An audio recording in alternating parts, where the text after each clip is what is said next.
Let's talk about feeling anxious about anxiety.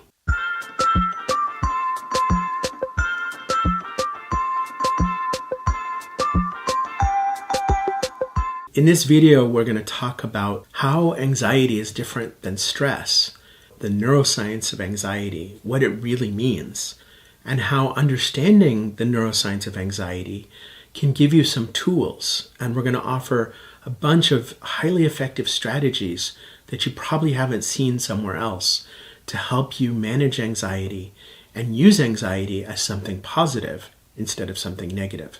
One of the most frequent online searches in this topic is my anxiety normal?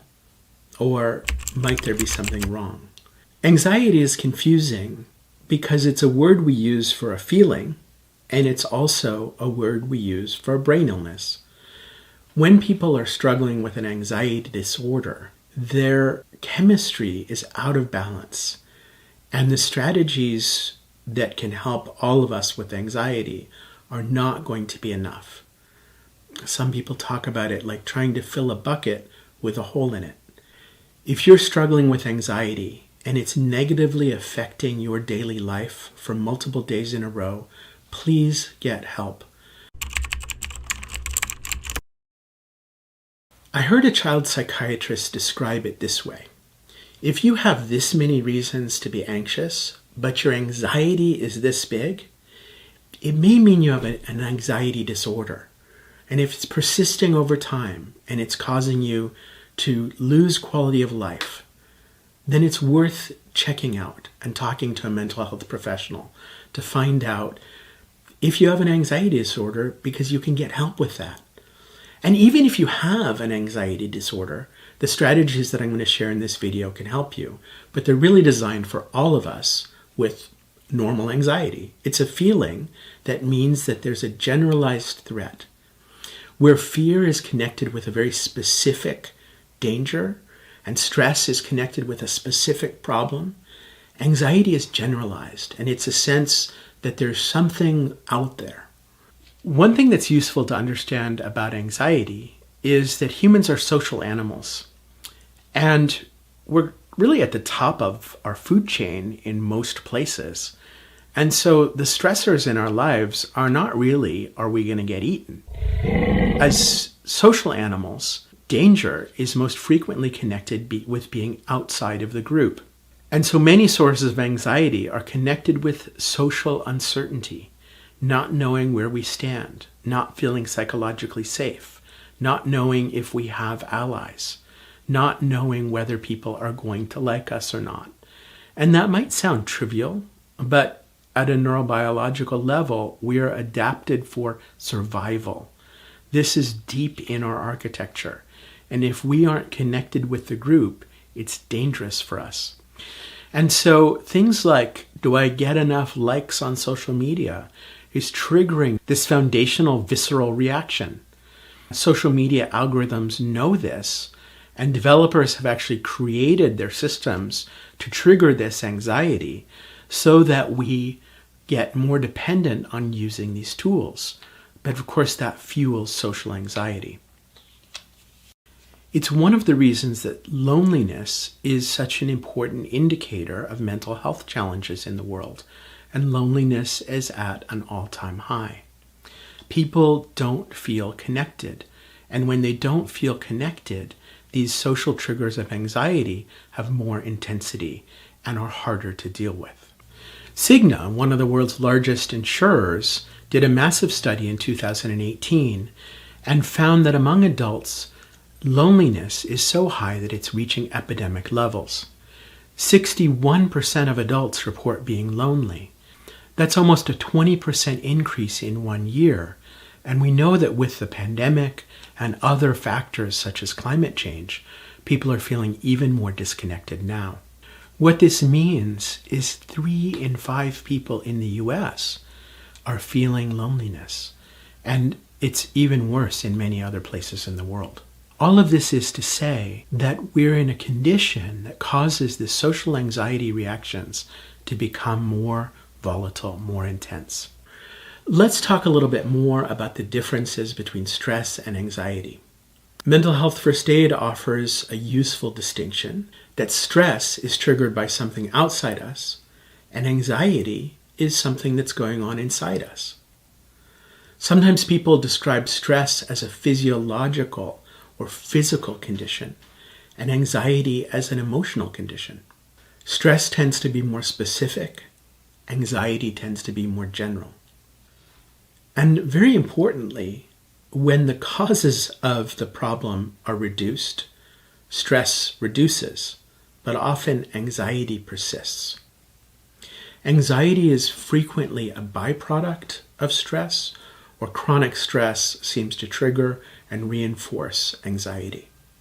What we're looking at is this feeling of anxiousness, which is a message that there's some kind of problem out there. And because anxiety is generalized, we don't necessarily know what the problem is.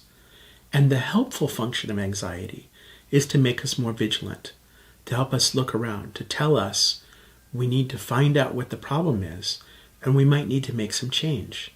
And this is the real benefit of anxiety. It's why we have it. Anxiety can help us to mobilize us into action. Action against climate change, action to have more social connectedness, action to do things different in our lives.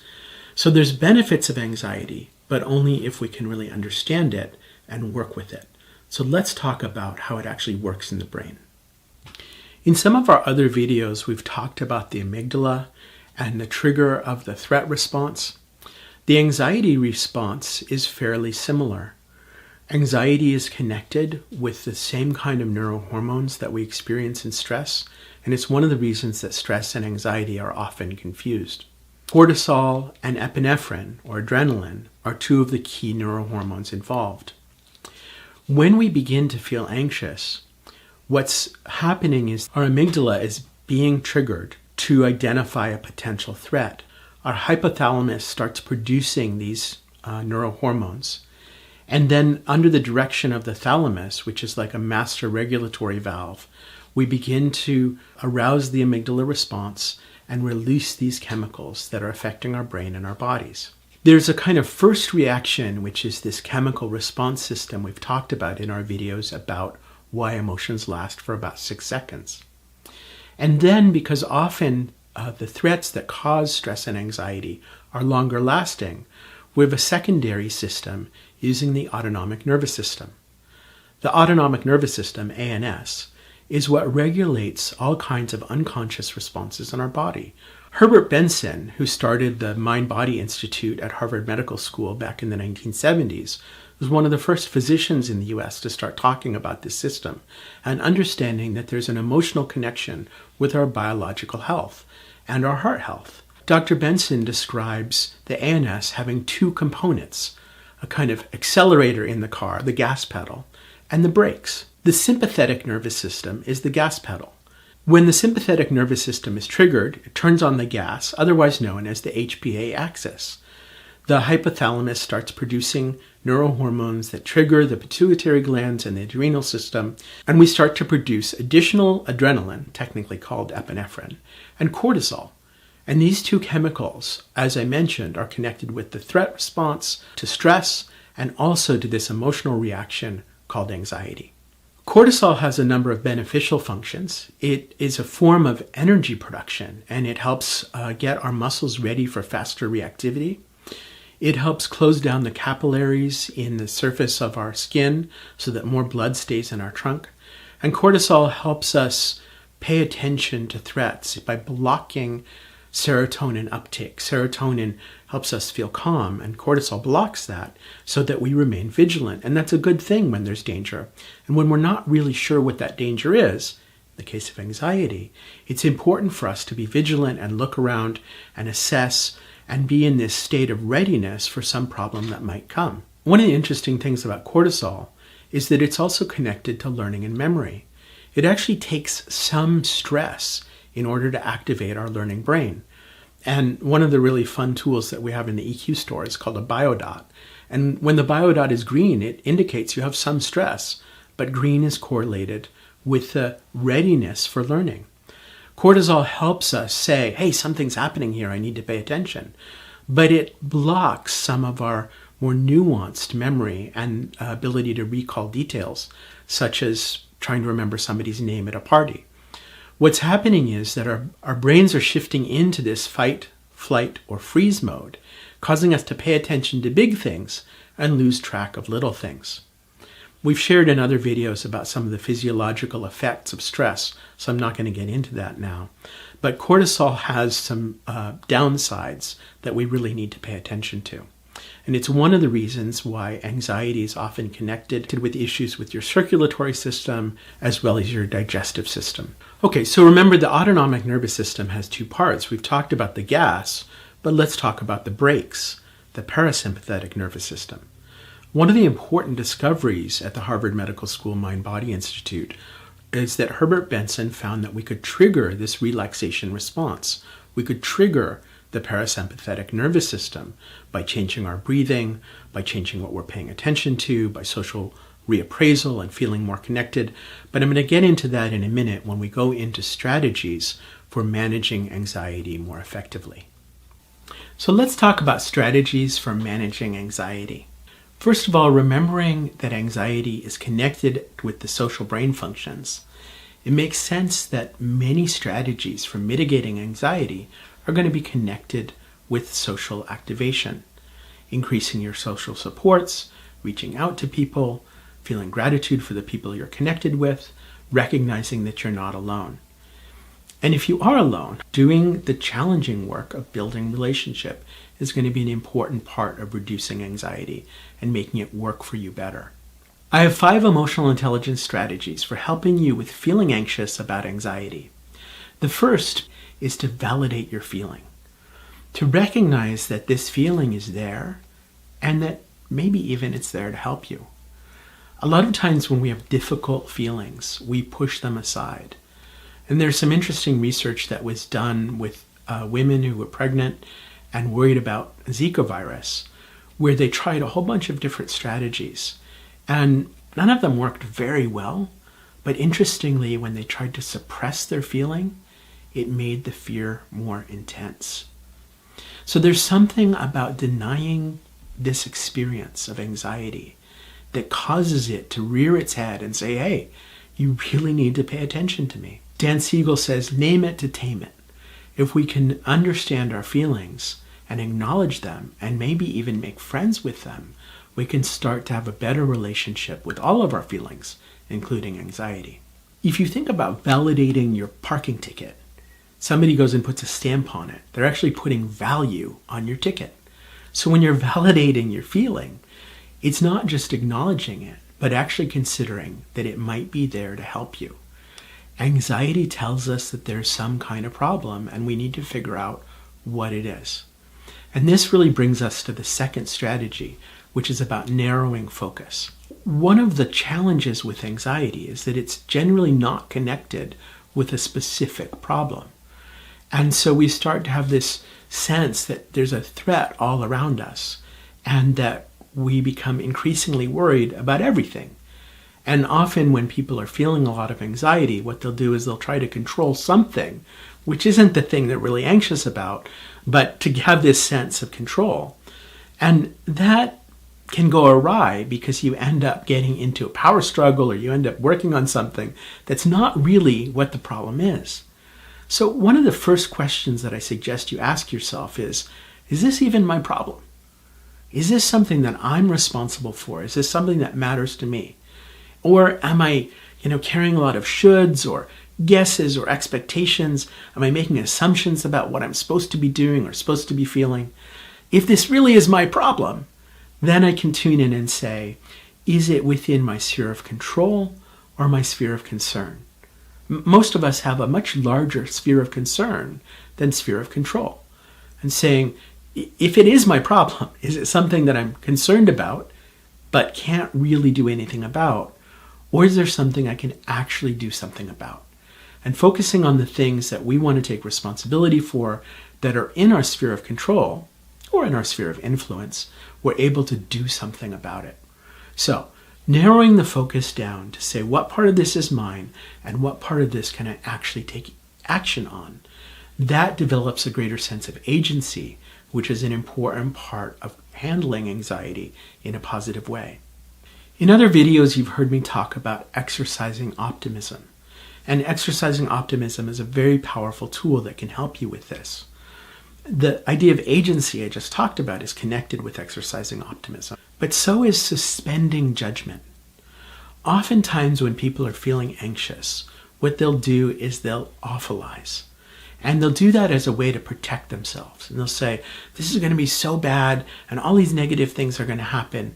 And it's a way of, again, having a kind of illusion of control by saying, well, if I think how bad it is, I won't be surprised when something negative happens. Of course, what that ends up doing is making you miserable about everything in your life. And that fuels pessimism, and that increases stress, which increases the anxiety. So rather than just saying, okay, it's going to be fine, which you kind of know it's not, you also don't really know how bad it's going to be. So what I would encourage you to do is just suspend judgment, to stay in a state of data gathering, to say, I don't really know if this is going to be good or if this is going to be bad. And because I don't know, I'm not going to jump to a conclusion.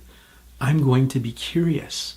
If you can replace anxiety with curiosity, it will help take that vigilance that you're feeling and that need to look around and find what the problem is and really understand it in a deeper way. In one of our articles about anxiety, we'll put it in the show notes, there's a strategy about shifting from anxiety to say, what's important here? Because when we feel anxious, it means that there's something going on. We're perceiving some kind of a problem, but we don't exactly know what it is. And generally speaking, when we feel a lot of anxiety, it's because we're perceiving a very big problem or something's not quite right because something is important. And so tuning in to what's important is a strategy for you to stay out of that conclusion state and in that curiosity state.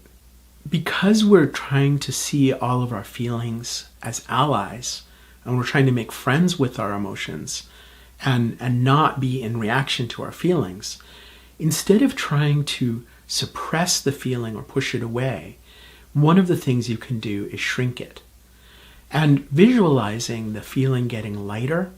So as you imagine, if you kind of sit back and maybe close your eyes and you imagine this feeling, many people who are feeling anxious will imagine it as this like dark cloud with lightning and it's very intense. And instead of saying, I want that to go away, try just imagining it getting a little bit lighter, a little bit smaller, a little bit further away from you. You're not trying to get rid of it. You're trying to step back from it and take some perspective.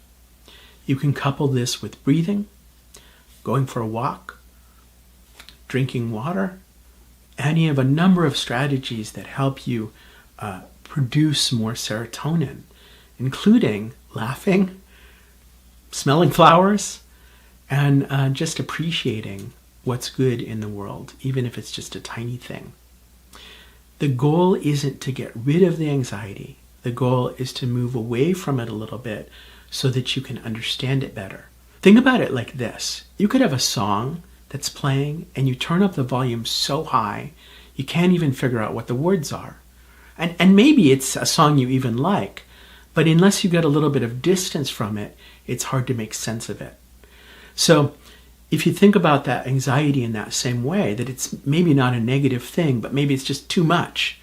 And can you turn the volume down a little bit, or can you lighten the color of it, or you can step back a little bit from it so that you can hear the message and not just the noise. The last one is to clean up your clutter. And there's some interesting research that found that when somebody is in a cluttered environment, their bottom-up neural processing, which is basically our automatic processing that's happening without conscious control, becomes distracted by the clutter. And this was particularly true for women, by the way. In this more cluttered environment, our brains are having trouble sorting out what's important, and that increases our sense of anxiety. And in this particular study, it also increased people's tendency to eat unhealthy foods. We can take this idea of decreasing the clutter, both to the physical clutter, but also to the mental and emotional clutter in our lives. Most of us have a lot of things that are not resolved in our lives. Most of us have a lot of things that we're thinking about. Sometimes just making a list, organizing our ideas, deciding there's some things to let go of, there's some relationships that we need to repair, or cleaning up our physical environment, or simplifying our days. There are many kinds of clutter in our lives. And again, this clutter becomes like noise, which makes it harder for us to figure out what is really important in this situation and what we should be paying attention to. So in addition to the improving social conditions, the 5 strategies are to validate your feeling, to narrow the focus, to suspend conclusion, to shrink it instead of suppress it, and to clean up the clutter. When people are struggling with anxiety, it can be incredibly painful. Each quarter we publish an EQ Cafe, and we have people around the world who volunteer and hold these events in hundreds of cities. And a couple of years ago we did an EQ Cafe on anxiety, and we asked people to give us metaphors for what it's like to feel anxious. And for some people it is crippling. For some people it's paralyzing. For some people it's difficult to get up in the morning because their anxiety is so overwhelming. I want to remind you that you can get help and you deserve help, and that all of us can benefit from making friends with our anxiety and trying out strategies to use it in a way that's positive. Hi, I'm Josh Friedman. Thanks for watching. If you like this video, please share it, like it, subscribe, comment. That really helps us with our work to bring emotional intelligence to everyone in the world. These are skills that are really needed in the world right now, and we need you to help us help others.